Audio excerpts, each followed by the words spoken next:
Assalamualaikum warahmatullahi wabarakatuh.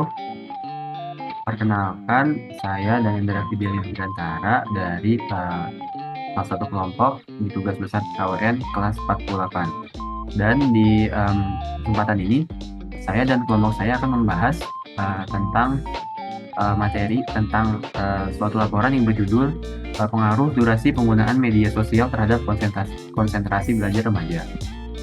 Oke, selanjutnya ini ada kelompok-kelompok kami. Yang pertama ada Almirova Rewil Wibowo dari TPSDA, kemudian ada Niko Albertito dari TPSDA juga, kemudian ada saya Danendra Fidelia Dirgantara dari RIL, ada teman saya Muhammad Fajar Fatur Rahman dari RIL, kemudian ada Sandi Kurniawan dari RIL juga, kemudian ada Evan Hadi Prayogo dari RIL, dan yang terakhir ada Yunatan Huta Barat dari RIL. Oke, selanjutnya saya akan membahas tentang pendahuluan. Oke, jadi media sosial ini telah menjadi bagian yang tak terpisahkan dari kehidupan remaja. Nah, meskipun bermanfaat, penggunaan berlebihan dapat menurunkan konsentrasi belajar. Penelitian ini bertujuan untuk menganalisis pengaruh durasi penggunaan media sosial terhadap fokus belajar remaja. Media sosial juga dapat memengaruhi pola tidur yang berkontribusi kepada penurunan produktivitas dan kemampuan konsentrasi. Nah, karena itu, penelitian ini diharapkan memberikan pemahaman lebih dalam mengenai hubungan antara durasi penggunaan media sosial dan kualitas fokus belajar remaja. Saya Niko Albertito akan melanjutkan penjelasan dari teman saya tadi, di mana di sebelumnya teman saya sudah menjelaskan bahwa tujuan dari penelitian ini adalah untuk meninjau, lebih memahami tentang pengaruh durasi penggunaan media sosial dengan fokus kualitas fokus remaja. Dan untuk meninjau hal tersebut, ada beberapa tinjauan pustaka yang kami pilih, yaitu ada 3. Yang pertama adalah media sosial mengaruhi aspek psikologis dan kognitif remaja oleh Anderson dan Jiang pada tahun 2018. Kemudian konsentrasi belajar dipengaruhi oleh perhatian selektif oleh Sartre dan Lustig tahun 2016. Kemudian yang terakhir adalah penggunaan media sosial lebih dari 3 jam per hari mematikan risiko gangguan konsentrasi oleh Cruz dan Reed pada tahun 2011. Kita masuk ke metode penelitian. Jadi penelitian yang kami lakukan itu menggunakan metode kuantitatif dengan pendekatan survei untuk mengumpulkan data terkait durasi penggunaan media sosial dan konsentrasi belajar remaja. Proses pengumpulan data dilakukan melalui kuesioner yang disebarkan secara daring menggunakan platform Google Form.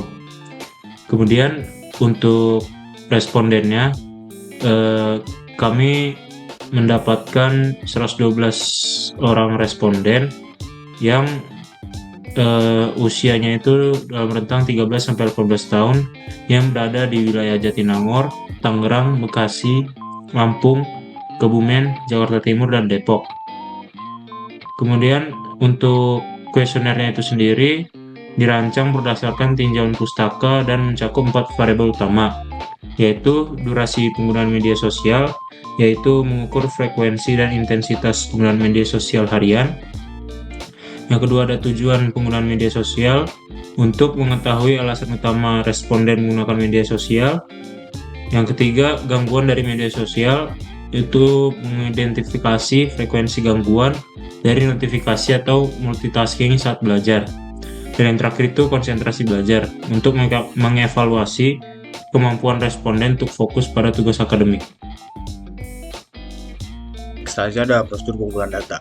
Prosedur pengumpulan data dilakukan dengan membuat kuesioner yang disebarkan melalui grup media sosial yang biasa digunakan oleh para remaja di wilayah penelitian seperti WhatsApp, Instagram, dan Telegram. Di dalam kuesioner tersebut, para responden diberikan penjelasan tentang tujuan penelitian dan jaminan anonimitas data mereka agar tidak tersebar ke pihak lain. Kemudian, pengumpulan data ini dilakukan dalam periode waktu 20 Desember hingga 30 Desember 2024. Baik, selanjutnya yaitu ada hasil penelitian. Jadi penelitian ini melibatkan 112 responden dari wilayah Jatinangor, Tangerang, Bekasi, Lampung, Kebumen, Jakarta Timur, dan Depok. Dengan data dikumpulkan secara daring melalui Google Form selama tanggal 20 hingga 30 Desember. Lalu, survei menggunakan kuesioner yang dirancang untuk mengukur durasi penggunaan media sosial, tingkat konsentrasi belajar, dan hubungan keduanya.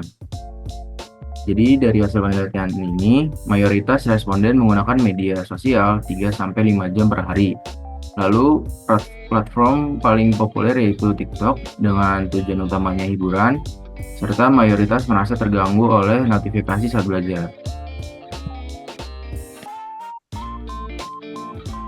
Lalu 100% responden merasa produktivitas belajar menurun setelah menggunakan media sosial. Dan sebagian besar merasa media sosial mengurangi konsentrasi belajar secara signifikan. Dan 100% responden melaporkan lebih mudah belajar setelah mengurangi durasi penggunaan media sosial. Kesimpulannya adalah penggunaan media sosial memiliki pengaruh signifikan terhadap konsentrasi belajar remaja. Sebagian besar responden melaporkan bahwa mereka sering terganggu oleh notifikasi media sosial selama belajar, yang mengakibatkan penurunan produktivitas dan kesulitan untuk fokus. Waktu belajar yang terganggu oleh media sosial umumnya berlangsung cukup lama, dengan mayoritas responden melaporkan gangguan selama lebih dari 1 jam. Selain itu, semua responden menyatakan bahwa produktivitas mereka menurun setelah menggunakan media sosial, dan pengurangan durasi penggunaan media sosial terbukti membantu mereka lebih mudah menyelesaikan tugas belajar. Di kesempatan kali saya Alfred jadi Video akan menjelaskan dari teman-teman sekalian akan memberikan tentang topik ini. Untuk pertama tentu menjadi waktu. Hal ini sangat penting. Di mana remaja perlu mengatur waktu penggunaan media sosial jadi seperti membuat jadwal belajar dengan waktu terus media sosial dengan cara dengan baik. Tentunya remaja akan mendapatkan banyak hal yang positif yang mereka tidak membawa waktu, dan media sosial ini dapat berperan penting untuk remaja itu sendiri. Yang kedua, tentang fitur batasan interaksi. Seperti yang kita tahu, sudah banyak device dan aplikasi memiliki fitur untuk membatasi penggunaannya. Ini dengan lebih baik, tentu remaja mudah untuk mengatur waktu. Lalu yang ketiga, edukasi dan negatif. Dan dengan ada edukasi ini, di sekolah atau di yang lainnya, remaja akan lebih mudah untuk mengetahui mana dampak positif dan negatif media sosial, sehingga mereka akan lebih bijak dalam penggunaan tapi juga dalam lingkungan belajar yang bebas gangguan. Dengan adanya hal ini, remaja akan lebih fokus dalam belajar. Lalu yang terakhir adalah mendampingi orang tua dan guru. Seperti yang kita tahu, peran orang tua dan guru sangat penting untuk belajar. Kita belajar untuk mengelola penggunaan sosial media. Terima kasih teman-teman dari kami pada pengaruh durasi penggunaan media sosial belajar remaja. Tentunya hal ini sangat penting untuk menyongsong kemapanan remaja-remaja sekarang di tahun 2045. Yang ini perlu menjadi sebuah perhatian dan sangat penting untuk kita perhatikan. Terima kasih, mohon maaf jika ada salah kata, dan semoga segala hal yang telah kami buat dapat berguna untuk banyak orang. Terima kasih.